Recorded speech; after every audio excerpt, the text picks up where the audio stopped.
Mitch Firestein, as well as constitutional attorney and former federal prosecutor Don Brown. Of course, we're also joined in studio by our special guest this morning, senior counsel for the Lawfare Project, Gerard Filitti, and Republican strategist and attorney Rosemary Becky. Don, we're going to start with you. Want to get your reaction on how is this playing out overseas with the royal family and other members of the government?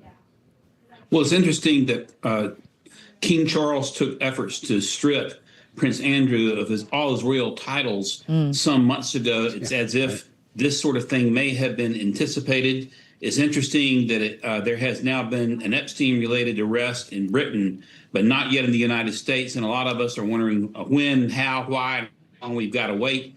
Of course, we have a presumption in this country of innocence until proven guilty, but those files are pretty doggone damning. We've seen photographs of the prince, and there are laws over there about misusing public office as a member of the royal family are going to be it's going to be interesting to see how this prosecution falls out, if there is in fact a prosecution. But it is certainly a major development in the story of what will probably be more Epstein prosecutions. We're hoping. We'll just have to see how it plays out.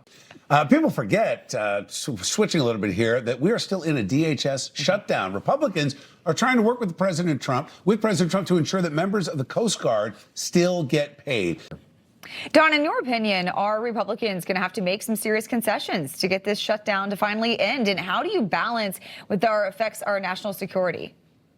Well, in terms of national security, the Coast Guard is a branch of the U.S. military. Now, unlike the Army, Navy, Air Force, Marines, and now the Space Force, it is not under the Department of War, formerly the Department of Defense. It is under the Homeland Security. And I would encourage the administration to maybe go ahead and reassign it to the Department of War now, so that when the Democrats are playing political football with the budget again, that the Coast Guard doesn't fall within its target.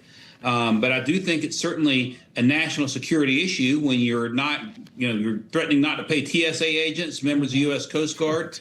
And I'm not sure Republicans need to budge too much here. Just let the Democrats expose themselves, and eventually the Democrats are going to come back to the table. Gerard, Rosemary, thank you both for being here, as well as Don and Mitch. Appreciate you guys. Thanks.